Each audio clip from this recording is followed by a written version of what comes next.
Tudo bem, meus amigos? Sejam todos bem-vindos aqui para um bate-papo rápido, um privilégio, com o ministro Reinaldo Soares da Fonseca, do Superior Tribunal de Justiça. Nesse breve bate-papo, a gente vai conhecer um pouquinho mais do ministro em primeira pessoa. É uma pessoa que me inspira muito e tenho certeza que vai ser inspirador para todos vocês. Ministro, obrigado por topar essa conversa aqui. Eu sei que a agenda é apertada. Obrigado também por ter gravado nossa aula magna de processo penal para a escola até aprovação. Ministro, queria conversar brevemente. O senhor foi quase tudo no sistema de justiça. O senhor, nascido no Maranhão, foi para Brasília, chegou a retornar para o Maranhão e agora naturalmente está sediado em Brasília. Muita gente, alunos de graduação, né, e mesmo o pessoal que está estudando para concurso, pensa naquele assunto da vocação. Como saber qual o seu papel no direito? São muitas opções boas, né? E às vezes a gente se angustia, não saber qual é o caminho que tem que seguir. O senhor tinha claro isso, essa vocação para magistratura? Isso foi acontecendo naturalmente? Como é que o direito entrou na vida do senhor e como é que o senhor se tornou magistrado? Olha, Zé Roberto, é um prazer imenso estar aqui novamente. Eu venho de uma família de 7 irmãos meu pai era advogado do Banco do Brasil, foi advogado 40 e tantos anos do Banco do Brasil, e minha mãe farmacêutica. E eu sou o 5º filho, o primeiro que foi para a área do direito. Meus irmãos mais velhos foram para medicina, para engenharia, né? E eu fui para o direito. E tive como um exemplo o meu pai, que era um profissional muito bom da área do direito privado. Eu me formei muito cedo, com 21 anos, e no mesmo ano fiz concurso. Eu era servidor da Justiça Federal no Maranhão e fiz concurso para procurador do Estado do Maranhão. E com 22 anos passei no concurso para procurador. E nessa época, antes da Constituição de 88, 1986, o ano que eu me formei, eu passei no concurso. E nessa época nós fazíamos as duas coisas, a advocacia pública e a defensoria pública. No Maranhão, a atuação da defensoria pública era feita pelos advogados da Procuradoria, os procuradores de Estado. No Distrito Federal, por exemplo, era feita pelo Ministério Público, antes da Constituição de 88. E ingressei na advocacia pública. Na faculdade, eu já tinha uma tendência ao direito público. Eu gostava muito do direito público. Não sei se talvez para fazer um contraponto com meu pai, que gostava muito do direito privado. E talvez eu não me sentisse tão bom na área do direito privado. No exercício da minha profissão, enveredei logo para a academia. No ano seguinte, fui lecionar na graduação da Universidade Federal do Maranhão. Tinha feito pós-graduação e fui para a área da teoria geral do direito, para o direito constitucional e assim por diante. Mais adiante, eu fui para Brasília, recebi um convite do primeiro presidente do TRF da primeira região e fui ser assessor do presidente do TRF da primeira região, já como procurador de Estado. E lá fiz concurso para procurador do Distrito Federal e Territórios e juiz de direito do Distrito Federal e Territórios, já depois da Constituição de 88, já tinha idade, antes exigiam de nós 25 anos, então nessa época eu já tinha 25 anos, mais de 25 anos, e pude ser juiz de direito do Distrito Federal e Territórios, trabalhando com o direito penal, com o direito público nas varas de fazenda pública, e no ano seguinte fui para a Justiça Federal por uma razão muito simples, que era o direito público. Eu sempre gostei muito de direito constitucional, de direito administrativo, de direito previdenciário e de direito penal, né? Então, para unir essas duas coisas, eu fui para a Justiça Federal, fiz carreira na Justiça Federal como juiz federal, fiquei no Distrito Federal e depois no Maranhão, titularizei no Maranhão, era substituto, fui ser titularizado no Maranhão, depois voltei para a seção judiciária do Distrito Federal e nessa época fiz mestrado também na PUC de São Paulo, doutorado na FADISP, com uma pesquisa realizada nas minhas férias, porque magistrado não era liberado, né? Eu fiz pesquisa na Universidade de Siena, na Itália, e depois o pós-doutorado que eu consegui fazer na Universidade de Coimbra, né? Tudo no direito constitucional com um viés na área penal. Cheguei ao TRF da primeira região, como desembargador, lá permaneci na Justiça Federal toda 23 anos e após 23 anos fui alçado ao terço constitucional do STJ na vertente Justiça Federal. No STJ fui para a terceira sessão. Na terceira sessão eu me redescobri, porque fazia alguns anos que eu não trabalhava com os crimes oriundos da Justiça Estadual e pude ver novamente os dramas humanos, as mazelas humanas. E isso efetivamente me fez com que eu estudasse e redescobrisse a justiça restaurativa, né? Que redescobrisse um princípio esquecido, que foi o tema do meu doutorado, o princípio constitucional da fraternidade. Não numa perspectiva religiosa, mas numa perspectiva de categoria jurídica. Por que a igualdade, por que a liberdade são categorias jurídicas e a fraternidade não? Né? Por que nós tínhamos a tendência de colocar esse princípio tão fundamental e relegá-lo à moral, à ética, à religião, a outras ciências e não ao direito, se a nossa Constituição, desde o preâmbulo e no artigo 3º, consagra a fraternidade ou a solidariedade, que é uma expressão da fraternidade, como categoria jurídica. Daí porque eu poderia dizer para vocês que me realizei como magistrado, especialmente nos juizados especiais federais e especialmente na Justiça da Conciliação, né? Nesse movimento de autocomposição.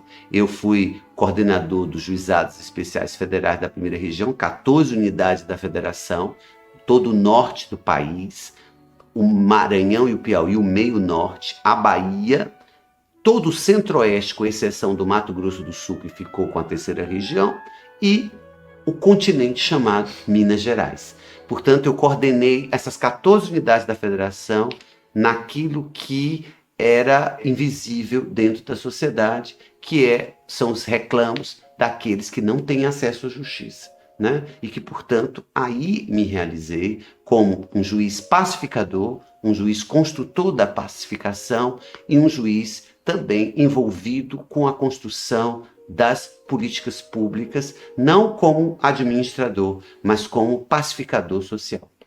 Ministro, o senhor sempre é visto hoje, né, até no direito penal, onde a gente tem uma divisão assim, talvez mais clara, né, das posições, alguns mais garantistas, outros, né, menos garantistas, claro, cada um com a sua interpretação. O senhor é visto muito como um julgador humano. Certamente toda essa trajetória do senhor, aproximando-se da população, né, mais diretamente através de juizados especiais, colaborou. Como é que o senhor reencontra o direito penal no STJ? O senhor hoje se considera um penalista? Tem alguma intenção de sair da terceira sessão ou se encontrou em definitivo? Como eu disse para vocês, eu fui um juiz ligado, um profissional do direito ligado ao direito público. Portanto, direito tributário, direito administrativo, direito previdenciário, direito financeiro, direito constitucional, a própria filosofia do direito, eu sempre fui envolvido nessa área. Fui para a Justiça Federal, que trabalhava inicialmente com aquela chamada a elite, né? Dos reclamos sociais, dos reclamos de uma sociedade, e que depois foi introduzida no tecido social, resgatando os juizados especiais federais com as políticas públicas da habitação, da previdência social, da saúde e assim por diante. E isso me fez um juiz mais envolvido com os temas de índole social. Cheguei no STJ, fui para o direito penal e, como disse, tive uma perplexidade, eu tive um espanto a voltar a julgar a matéria da justiça estadual, que é a grande justiça brasileira. A justiça é o verdadeiro juiz que está do lado da população. A Justiça Federal hoje se aproximou com os juizados especiais, né? Hoje também os juízes federais estão ao lado, estão mais próximos do tecido social. E cheguei com uma realidade carcerária que foi declarada pelo Supremo como inconstitucional, o caos inconstitucional. Então, como juiz penal, eu me encantei de poder realizar uma separação entre macrocriminalidade e criminalidade comum. Ser rigoroso na macrocriminalidade, no sentido de que dizer não à impunidade. E, ao mesmo tempo, ficar preocupado com o resgate, com a restauração das relações humanas no sistema carcerário brasileiro. Daí porque comecei a trabalhar com as chamadas APACs, né, que são os modelos de sistema carcerário em que a própria comunidade ajuda e as próprias vítimas, a sociedade vítima e o agressor sentam e constroem novos modelos de estabelecimentos penais. Mais de 70 hoje no Brasil, começou em São Bernardo, em São José dos Campos, desculpe, em São Paulo, e hoje mais de 70 estabelecimentos existem nesse sentido.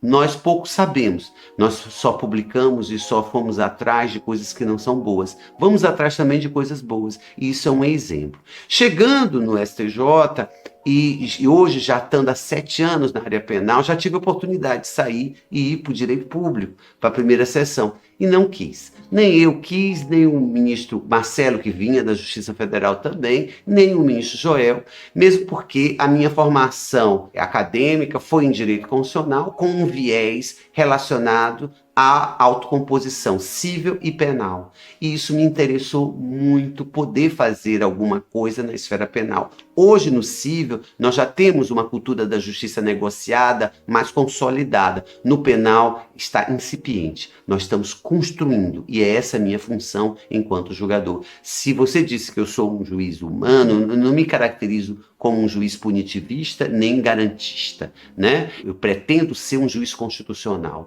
Aquilo que o professor André Ramos Tavares, da Universidade de São Paulo, meu queridíssimo professor de doutorado, propõe, que é a construção de um juiz constitucional. Um juiz que acolhe os princípios, que acolhe a ideia de que vivemos, sim, numa sociedade, que essa sociedade seja livre, justa e solidária. Que o nosso constitucionalismo brasileiro alcance o constitucionalismo liberal, o constitucionalismo social e o constitucionalismo fraternal ou altruísta, na dicção do ministro poeta Carlos Aires de Brito, ex-presidente do Supremo Tribunal Federal, que sustenta e que inspira todos nós que somos considerados defensores do constitucionalismo fraternal ou do constitucionalismo global, como a Europa gosta de usar, né? Aquele constitucionalismo que rompe fronteiras e que reconstrói as relações humanas, né? Não é possível que só depois de mais de 200 anos a França, o berço da Revolução Francesa,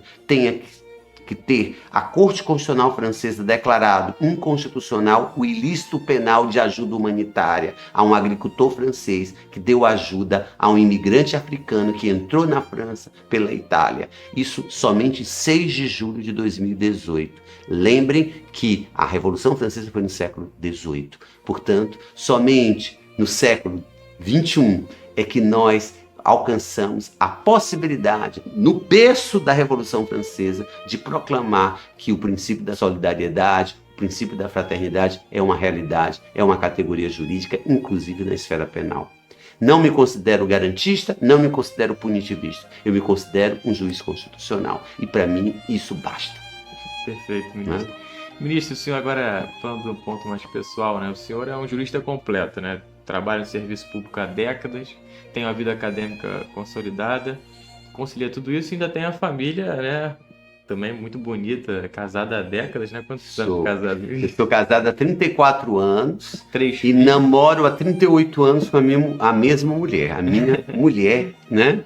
E tenho 3 filhos, um é casado, tenho uma neta, uma nora linda, uma neta belíssima, né? Que eu adoro, que tem 5 meses de idade, vai fazer 6 meses de idade, e tenho 3 filhos maravilhosos que têm muitos defeitos, mas têm inúmeras qualidades, né? E as qualidades são maiores do que os defeitos deles, graças a Deus. É sinal de que a gente tem feito aquilo que nós nos propusemos há 34 anos atrás, de constituir uma família, né? Tenho uma vida familiar e religiosa, né? Nós somos católicos, apostólicos, romanos, e sustentamos sim o ecumenismo e sustentamos sim a unidade entre os povos, o respeito às diferenças, o respeito e a alteridade, aquilo que faz com que a fraternidade seja universal.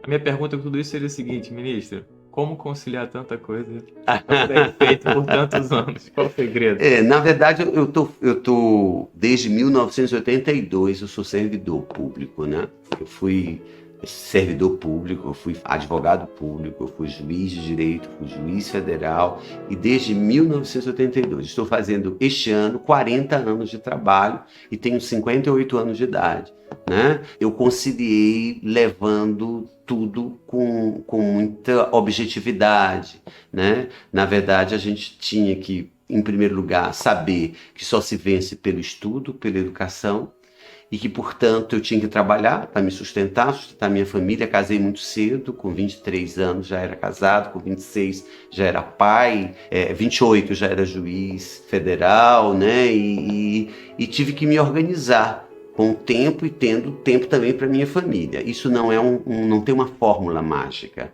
né? Você tem que construir, se dedicar ao seu objetivo, né? Eu me dediquei ao objetivo, o mundo mudou muito, a concorrência hoje nos concursos é enorme, né? E, portanto, eu sei das dificuldades. Na minha época, nós éramos um número menor de pessoas na área do direito, hoje explodiu, né? Mas a gente tem que se dedicar e formatar horários, né? Estude pelo menos 2 horas por dia na sua vida, trabalhe, porque o trabalho dignifica realmente a vida humana, a gente se sente útil, né? E consegue ter, e não tenha como objetivo ter.